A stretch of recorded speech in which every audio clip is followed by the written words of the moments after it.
right, so we're sitting here in Fresno, California with Erik Freeman. You've been with the organization for a year? A little over, since last November before. 2015, November. November of 2015, and we're at the Elbow Room here in Fresno, so awesome. You are a high performer in your first year, and also the reason why I wanted to talk to you is that this career that you're in with Aflac is probably the last thing that you ever thought you'd be doing. So I just wanted you to share how you got started. Yeah. Why, how, what, the who, what, where, and why of getting started. Well, it's a lot of questions in one, but yes, it is. Let's just keep drinking and it'll all make sense.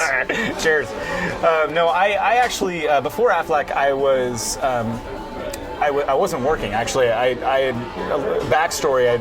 I took some time off working because I was tired of working, to be honest. Okay. And I had worked with Apple for about 4 years. Okay. I got hired on at Apple to be a specialist, and then from there, within the first 7 months, I was promoted up to expert, which is kind of the leader of the sales floor, sort of one of them. There was about 4 of us in the store in Fresno. It was such an enlightening experience to work with all these wonderful personalities that Apple hires, and you get to change people's lives that kind of come in. Is that a euphemism? Like the wonderful person? Is that being quotes? The wonderful personalities that Apple hires? They really do hire cool people there. So here's this. I was one of 13 people to get hired there, and that was a huge hiring event. Okay. Out of about, I think, 600 applicants. Whoa. All right. And I was 1 out of 2 to get a full-time position. So that's how hard it was. It's harder to get into Apple, is what they say, than like Stanford. What was your background before even that? I was a bartender for 10 years. I was a bartender, and I was able to talk to people. I think in my Aflac career now, that's something that I just want to tell you. I think that anybody can do this career if you're genuine. You don't have to be a salesperson. You don't have to be a go-getter necessarily. You just have to be genuine, and it rubs off. People see that. Yes, it's comfortable. You're making a paycheck every day, but how much of your soul are you willing to give up to keep doing the same thing over and over and over again? And then, so what was the break? The break in from Apple to what'd you do then? For how long? I literally went home and walked my dog more. I started playing Call of Duty. That's when I got a PS4. Okay. I was done working for a little bit, and I believe that, my philosophy is, if you don't spend money, you're actually making that money, and so I spent less money. So that was money that I was using to survive on, So are you playing against other dudes who are unemployed, or are you like playing against some 14-year-old kid in Thailand? Both. Okay. I've always been into the idea of living life for you, not living to work, but working to live. And Linda Sweeney, my coordinator, is a good friend of my mom's who's been in Aflac for 8+ years. Mm-hmm. Linda is about the same amount, a little bit more. And it's interesting because right around that time when it was hitting that point, that threshold of like, I gotta get something going, I get this interesting voicemail from Linda. Hey, Erik, so I helped her out in the Apple store with Deborah. Well, okay. All right. Helped get their phones. I was with them for like 2 hours, Hey, Erik, I think you'd be really good at Aflac. Just give me a call. I think it's a good opportunity for you, and I want to show you what it looks like. Just give me a call. Just check it out. And it was really like kind of aloof, nonchalant, and I ended up saying, I think I let it go for a few days. I was impressed. I was thoroughly impressed with the structure of the commission structure. The support and the training seemed great. And honestly, I was scared. I've never thought about doing insurance and getting my insurance license, right? Right. Why would I do insurance? Like, isn't that for this type of person? Yeah, like you don't grow up saying, well, I'm either going to play center field for the Milwaukee Brewers, I'm going to be a tight end for the Packers, or I'm going to be an insurance agent. And that's my, yeah. I came out of high school thinking I was going to be an R&B singer. Yeah. R&B singer. Yeah, I was in a boy band. Okay, all right. Yeah. Well, all right.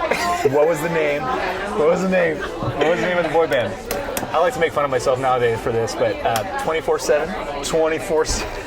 And they named it after how much time I spent with my girlfriend at the time in high school. Yeah. 24. You were that guy? You were girlfriend guy? Oh yeah, I loved having a girlfriend. Yeah. So I think it was hilarious because we actually.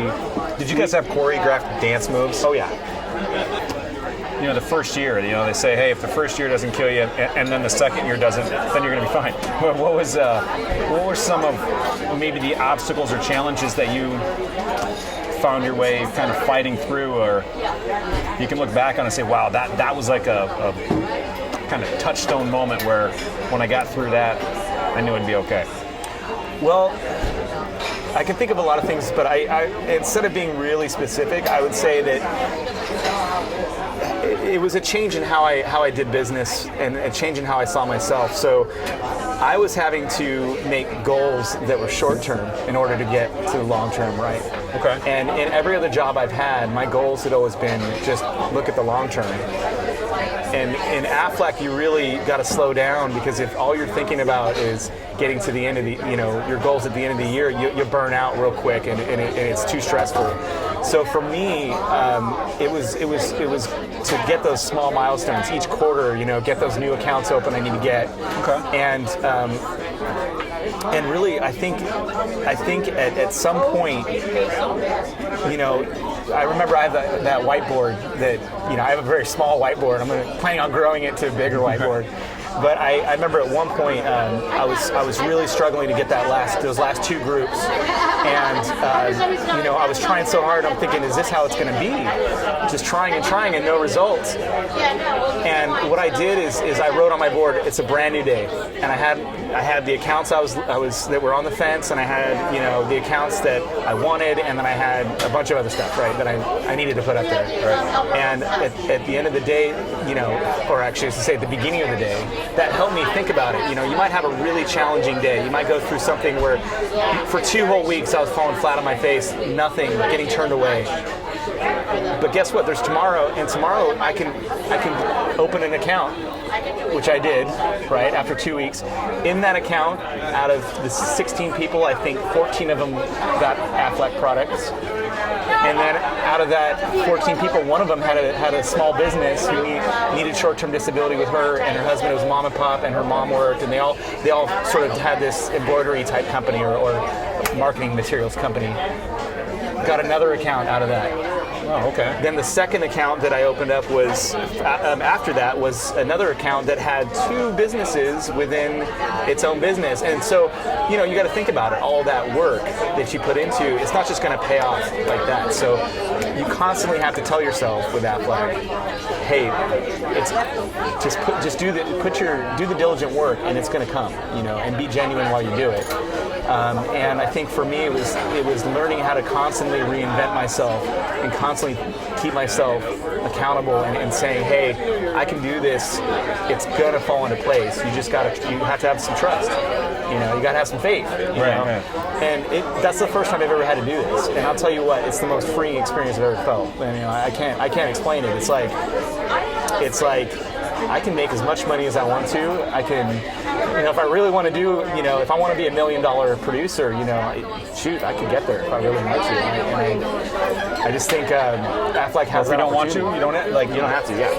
You can play Call of Duty. By the way, I specifically didn't buy the new one because I don't want to spend the time that I could be doing other things like Aflac and getting married and stuff. Yeah, there's that. Yeah. So so in the end of the year, since you're joining us, you've got engaged, you're buying a house, that's Aflac saved my life. I'm blessed. I'm blessed that I actually took that initial step and tried it. Otherwise, I'd probably be looking at a bartending job, and not that that's bad, but been there, done that, right?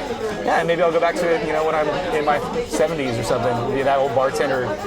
But now you own the bar. Yeah, right. Now you own the bar. Very good. Cheers to that. Cheers, bud.